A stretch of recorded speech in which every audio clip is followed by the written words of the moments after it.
மதிக்காதவன நீ மதிக்க வைக்கிற, உன்னை மதிக்கிறவன ஏண்டா நீயும் போட்டு மிதிக்கிற.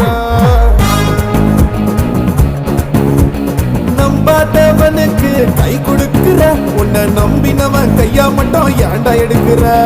நம்பியாரா இருந்தவன எம்ஜிஆர் ஆக்குற, ஆனா எம்ஜிஆர ஏண்டா நம்பி யாரு ஆக்குற.